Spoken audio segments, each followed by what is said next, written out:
se trata de aquietarse y de silenciarse. Aquietarse y silenciarse significa, digamos, corporalmente y también interiormente, ¿no? La, la interioridad, ¿no? El espacio de lo psíquico, ¿no? De lo mental. Eh, en este sentido, no se trata de forzar un aquietamiento, ¿no? Físicamente sí se trata de adquirir esa habilidad, ¿no? De entrenarla, por así decirlo, ¿no? El aquietamiento, ¿no? E interiormente también se trata de desarrollar esa habilidad, pero sin forzarla. Sin forzarla quiere decir sin establecer ahí una contienda, una lucha, ¿no? Una pugna, ¿no? Porque eso no hace sino incrementar el ruido, ¿no? Eh, También se trata de dejar, ¿no? De alguna manera que uno vaya avanzando de forma espontánea, de manera natural, ¿no? Que esa capacidad, ¿no? Quede en manos de una inteligencia, por así decir, ¿no? Que nos constituye y que eh, actúa de manera autorregulada, ¿no? Por así decirlo, ¿no? Es decir, que no es algo que uno tenga que hacer, que empeñarse, que fabricar, que trabajarse y todas estas cosas que solemos pensar, ¿no? Lo cual no quiere decir que no haya también que hacer eso, ¿no? Es decir, que haya también que poner de nuestra parte en un sentido volitivo, ¿no? En un sentido de voluntad y tal, ¿no? Aquí el asunto está, por ejemplo, en la práctica de aquietamiento, mantenemos los ojos abiertos y en realidad eh, estamos percibiendo, pero la percepción no es una percepción activa, porque la atención no acompaña, o sea, nosotros no estamos llevando la atención a lo que vemos o a lo que oímos, o a lo que sentimos, ¿no? En el sentido del tacto, etcétera, ¿no? No tenemos la atención en el campo perceptivo, ¿no? Entonces, las percepciones están ahí, abiertas, pero podemos decir que son pasivas, no son activas, ¿no? La única percepción, podemos decir, que nos sirve y que se recomienda en la práctica es la de acompañar, ¿no? La de llevar el foco atencional a la respiración, y también de alternar entre esa atención a la respiración y eh, el, el, la propiocepción, ¿no? Es decir, sentir la corporalidad, ¿no? Sentirse ahí. La corporalidad también y también la corporalidad mental, podemos decir así, ¿no? En términos más tradicionales, podríamos hablar de cielo y tierra, ¿no? La tierra es el cuerpo y el cielo es la mente, ¿no? Por eso también hay expresiones, por ejemplo, la tradición del Zen, entre otras, ¿no? Que cielo y tierra desaparecen, ¿no? Cuando el estado contemplativo, el ahondamiento es intenso, pues digamos, uno no experimenta la corporalidad ni lo mental, ¿no? Hay otra cosa, ¿no? Bueno, eh, entonces, esto viene también al hilo del asunto de los Yoga Sutras de Patanjali, ¿no? Con los que, eh, vamos, que os traigo así de vez en cuando, ¿no? Habíamos hablado de que el primer aforismo es la detención, ¿no? El yoga es la detención de los procesos mentales y que los procesos mentales son el pensamiento, la conceptualización, la memoria, el error, la memoria y el sueño, ¿no? Tanto el sueño en un sentido, digamos, el sueño con ensoñaciones como el sueño profundo. En el sueño profundo, los Yoga Sutras o Patanjali no considera que ahí no hay ninguna percepción. Se considera que hay una percepción de la ausencia de percepción, una percepción de la oscuridad, podemos decir así, ¿no? La oscuridad de la mente, por así decirlo, ¿no? de la inconsciencia, ¿no? Pero hay una, según Patanjali, ahí hay una percepción, ¿no? Bueno, entonces, afinando un poco el tema, porque no se trata, cuando hablamos de detención, insisto, no se trata de que nosotros estemos obstruyendo activamente, ¿no? Que estemos peleando, ¿no? Como he dicho antes, para no estar en el pensamiento, en el análisis, ¿no? O en las percepciones activas, eh, ¿eh? Etcétera, etcétera, ni recreándonos en ensoñaciones o recordando cosas, ¿no? O alucinando con cosas, por ejemplo, en lo que tiene que ver con el error, ¿no? Que viene a ser como un pensamiento que no se ajusta a ningún objeto real, ¿no? Digamos como una elucubración fantasiosa, por ejemplo, ¿no? Que puede parecer un poco extraño, pero vamos, hay muchas, ¿no? Me refiero a que uno tiene muchas maneras de ver las cosas, ¿no? O muchos relatos, ¿no? Muchas narrativas que están basadas en lo que a uno le parece, pero que no se corresponden con nada real, ¿no? Son algo que sobre lo que uno especula o que le parece o que teme, etcétera, ¿no? Bueno, entonces, sin detenerme mucho en el tema, ¿no? Para no hacerlo nada largo, quedamos en que hay 5 tipos de procesos mentales, ¿no? Conocimiento, error, conceptualización, sueño y memoria, ¿vale? Entonces, Patanjali lo que hace es describirlos un poco, ¿no? Os voy a dar 4 pinceladas de cada cosa, ¿no? Por ejemplo, el pensamiento.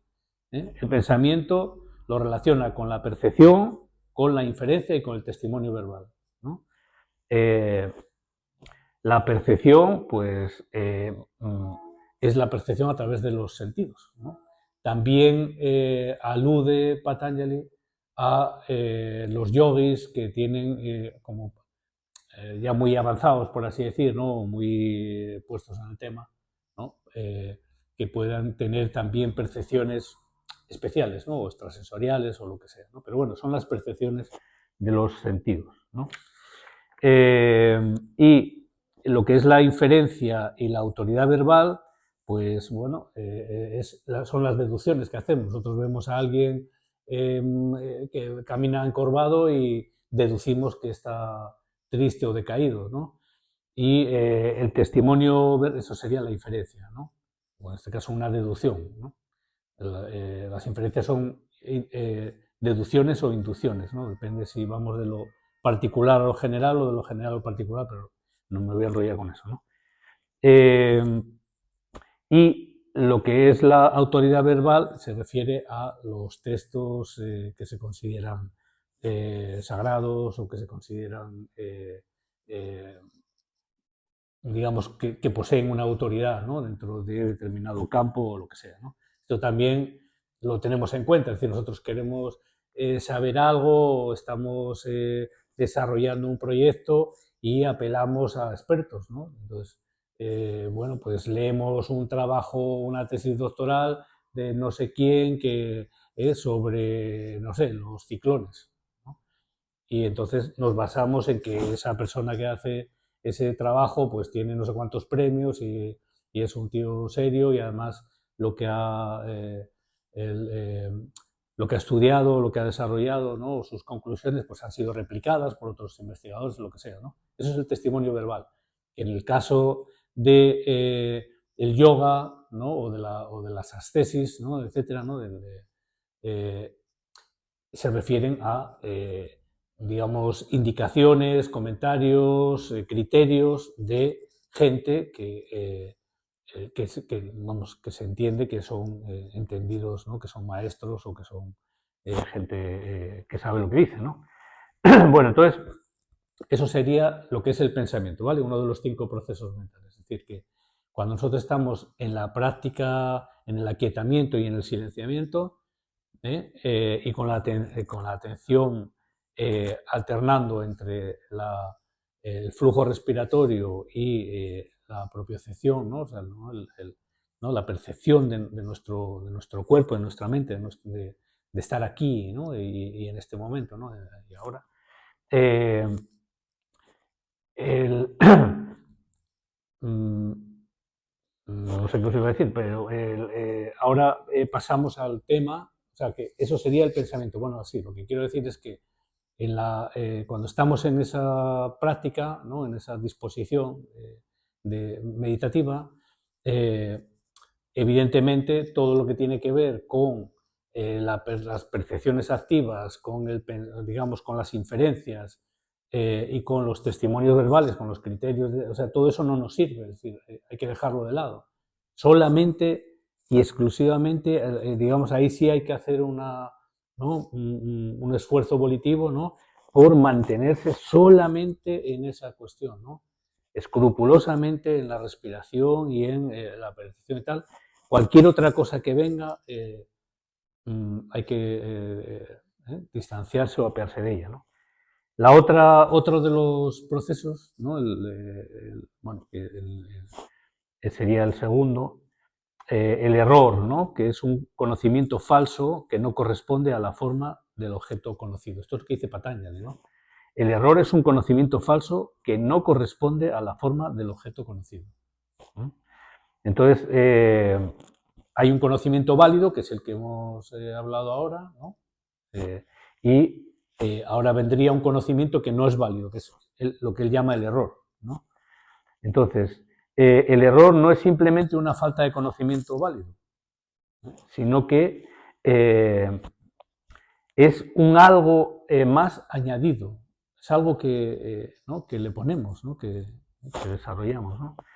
Se añade una cierta información inexistente, es decir, es algo con lo que uno especula por diferentes razones, porque nos interesa, porque tenemos temor a algo, por lo que sea, ¿no? O porque estamos haciendo una inferencia equivocada, por lo que sea, ¿no? El error tiene un poder creador, se crea una mentira, una ilusión, ¿no? Etcétera, ¿no? Bueno, y que es una función mental y tal, bueno, este sería otro proceso mental que evidentemente no nos interesa. Es decir, cuando uno adopta una posición, una disposición meditativa, no solo sentado, sino en general, que es la actitud del Zen. El Zen es una manera de estar en el mundo también, ¿no? Es una posición frente a las circunstancias, frente a uno mismo, frente a las cosas, ¿no? No es una obstrucción, como aclara Oscar Pujol, no es una obstrucción, una detención de los procesos mentales en un sentido negativo, no, en el sentido de que uno deja de pensar, no, sino que el pensamiento alcanza, digamos, su máxima eficacia. Es una manera de pensar, una manera de ver, ¿no? Una manera de apreciar mucho más potente que la que funciona de manera ordinaria en estas cuestiones que estamos hablando, ¿no? Bueno, la conceptualización tiene que ver con el tema lingüístico, ¿no? con el lenguaje, ¿no? Que es el tercero de los procesos mentales, ¿no? La conceptualización es consustancial al conocimiento lingüístico y carece de referente externo. Es decir, son las abstracciones, ¿no? Y tienen que ver con eso, ¿no? Digamos, con el lenguaje y con la lógica, ¿no? Podemos hacer un desarrollo lógico que no sea que no esté basado en algo real, ¿no? Por ejemplo, los delirios pueden ser muy lógicos, ¿no? Y son conceptos. Una persona que está ¿no? que está razonando de manera delirante, pero no es real. No está basado en algo real, por un lado, y por otro lado tiene que ver también con el propio lenguaje, ¿no? Un poco el sofismo, ¿no? Por así decirlo, ¿no?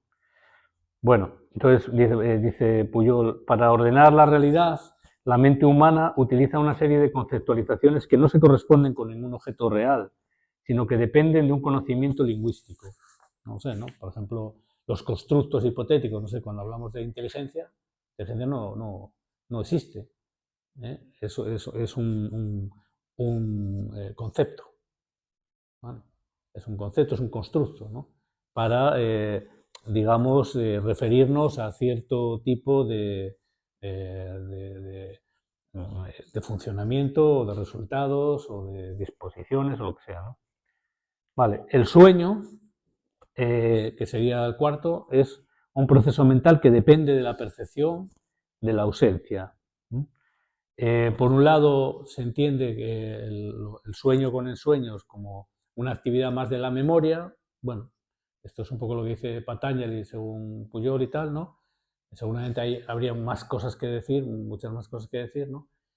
Pero, vale, entonces dice, cuando hablamos del sueño nos referimos al sueño profundo, ahora, ¿no? con este cuarto proceso mental, ¿no? Aquel estado en que parece que no se percibe nada ni se tiene ningún sueño. Según Patanjali, la aparente inconsciencia del sueño profundo no significa que este no sea una forma de pensamiento. El sueño profundo es un proceso mental activo que está basado en la percepción de la ausencia de objetos físicos y mentales. ¿Vale? Según los comentaristas de Patanjali, se percibe la oscuridad. Bueno, pues esto habría que reflexionarlo, ¿no? Claro, ¿no? Pero bueno, que la cosa va por ahí, ¿no? El sueño es, pues, la percepción de la oscuridad mental, puesto que la mente también está formada por el constituyente tamas. Bueno, esto es una manera que el hinduismo tiene de clasificar, ¿no? las propiedades o los principios en la naturaleza, ¿no? Sattva, rayas y tamas, ¿no? Tamas sería, digamos, lo pasivo, lo inerte, ¿no? La inercia, etc. Eso también luego se aplica, pues, al campo de la actitud, al campo psicológico, al campo también de la salud, etc. Bueno, dice, dado que es un proceso mental, el sueño tiene que ser obstruido si se quiere conseguir la contemplación yógica, al igual que otros procesos mentales. Vale. Y el último sería la memoria, que es la no tergiversación de un objeto percibido. ¿Vale? Entonces, la memoria depende de las impresiones latentes producidas por las percepciones, tal y como hemos explicado en la introducción. Las impresiones latentes conservan el recuerdo de las experiencias pasadas y este recuerdo se activa cuando la impresión latente del recuerdo encuentra su propia causa de manifestación. Bueno. La memoria, vamos. Digamos, los recuerdos, sabéis también que los recuerdos, bueno, muchas veces no son del todo fiables, ¿no? No son del todo fidedignos, ¿no? Vale, entonces esos serían los 5 procesos mentales, ¿no? Entonces luego dice, la detención de los procesos mentales se produce mediante la práctica y el desapego, ¿no? La detención de los procesos mentales, o sea, de todo esto, ¿no? Se produce mediante la práctica y el desapego. Claro, no se produce porque uno quiera, ¿no? que se detenga, ¿no? Sino que hay que practicarlo y el apego, a mi manera de entender, es como un desasimiento, ¿no? Un ejercicio también, ¿no? de contemplativo, ¿no? Porque en la contemplación no hay ideación, no hay juicio, no hay etcétera, ¿no? Bueno, y el siguiente, y allá me detengo, entonces dice, después de que la detención se produce mediante la práctica del desapego, el siguiente dice, en este caso, la práctica es el esfuerzo para la consecución de la estabilidad mental, ¿no? Aclara que es mental, ¿no? Entonces, esa práctica tiene que llevar de alguna manera a que eso no sea una cosa esporádica que uno